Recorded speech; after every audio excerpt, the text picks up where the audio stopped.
अस्सलामुअलैकुम everyone, welcome back to my channel. और आज है हमारा डे 21 ऑफ इबादत सीरीज चैलेंज रमज़ान 2025। अल्हम्दुलिल्लाह हमारी सीरीज़ जो है एंड मोड पे आ चुकी है। हमारे रमज़ान के आखिरी अशरे शुरू हो चुका है आज से, और रमज़ान के आखिरी अशरे में जो है हमारी सीरीज़ का भी एंड होगा इंशाल्लाह। तो रमज़ान जब जल्दी निकल रहे हैं तो हमें ऐसा लगता है कि हम लोग ज़्यादा से ज़्यादा इबादत करने की कोशिश करते हैं, हम लोग ज़्यादा से ज़्यादा जिक्र करने की कोशिश करते हैं, और यही हम स्क्रॉल करते हैं सोशल मीडिया कि हमें कुछ ऐसी चीज़ मिले जिससे हम ज़्यादा अज्र व सवाब कमा सके। तो ऐसी ही कुछ दुआएं मैंने आपको पिछली सीरीज़ में भी, पिछली वीडियोज़ में भी इबादत सीरीज़ के डेज में बताई है, तो आप उन्हें भी जाके देखें। और ये वाली सीरीज़ आज की जो वन है, इसमें हमारा तीसरा जुमा है जो है, तो आज का एपिसोड जो है थर्ड जुमा स्पेशल एपिसोड है रमज़ान 2025 का। तो चले स्टार्ट करते हैं। और आज की वीडियो में मैं आप लोगों को एक ऐसी दुआ बताने वाली हूँ जो जिसके ऊपर एक हदीस है कि जो शख्स जुमा की नमाज के बाद इस तस्बीह को 100 बार पढ़े, इसके 1 लाख गुनाह माफ़ होते हैं और उसके वालिदैन के 24,000 गुनाह माफ़ होते हैं। देखिए कितनी खूबसूरत बात है कि हमारे 1 लाख गुनाह माफ़ होते हैं, है ना। तो 1 लाख गुनाह तो हम लोगों ने किए भी नहीं होंगे। It's a great number. तो आप लोग भी इस दुआ को पढ़ें। लेकिन एक यहाँ पे बात है जो आप लोगों को समझने की ज़रूरत है कि इस हदीस में बोला क्या है कि जुमा की नमाज के बाद, अब यहाँ पे एक बात है कि जो लेडीज़ होती हैं, जो वुमेंस होती हैं, वो जुमा की नमाज नहीं पढ़ती, यानी कि जुमे का खुतबा नहीं पढ़ती हैं, तो वो इस दुआ को कब पढ़ सकती हैं?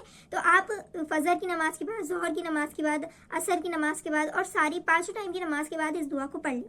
तो और ज़्यादा से ज़्यादा इस दुआ को आप पढ़ ही सकते हैं, बिकॉज जुमा के दिन स्पेशली इस दुआ का पढ़ना बताया गया है। तो इस दुआ को पढ़ें। मैं आपको दुआ बताती हूँ, आपको स्क्रीन पे फोटो दिख जाएगा। दुआ ये है, दिस इज द दुआ फॉर जुमा एंड सो द दुआ इज सुब्हानल्लाहि व बिहम्दिही सुब्हानल्लाहिल अज़ीमी व बिहम्दिही वस्तगफिरुल्लाह।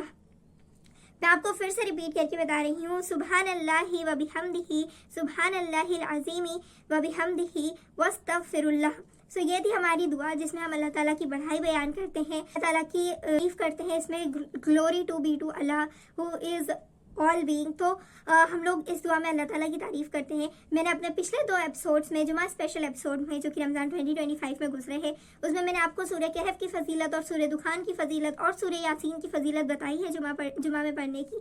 सो अगर आप ऐसे हैं जो सिर्फ यही वाला एपिसोड देखने के लिए आए हैं, तो आज की वीडियो में मैं आपको सूरह दुखान की भी फजीलत बता देती हूँ कि जो सूरह दुखान जुमा के दिन पढ़ता है जो शख्स, उसकी मगफिरत कर दी जाती है। देखिए कितनी बड़ी बात है कि उस रात, अगर जुमे की रात को वो इंसान सूरह दुखान पढ़ता है तो उसकी मगफिरत कर दी जाती है। तो आप सूरह दुखान की भी जो है कसरत कर सकते हैं जुमा के दिन। और सूरह कहफ की फजीलत ये है कि जो भी सूरह कहफ को पढ़ता है उसके आसपास एक ग्लो आ जाता है, एक शाइन आ जाती है उसके आसपास, और वो शाइन जो है मतलब वो इंसान चमकता है, ब्राइटन हो जाता है, अडॉर्न्ड हो जाता है लाइट से, और वो इंसान चमकता है। और ये जो उसका ग्लो है ना, अगले जुमा तक रहता है। यानी कि इस जुमा में अगर आपने सूरह कहफ पढ़ी है तो अगले जुमा तक आपके ऊपर शाइन रहेगी, ग्लो रहेगी। और अगले जुमा में अगर आपने पढ़ी है तो उसके अगले जुमा तक आपके ऊपर शाइन रहेगी, आप अडॉर्न रहेंगे शाइन से।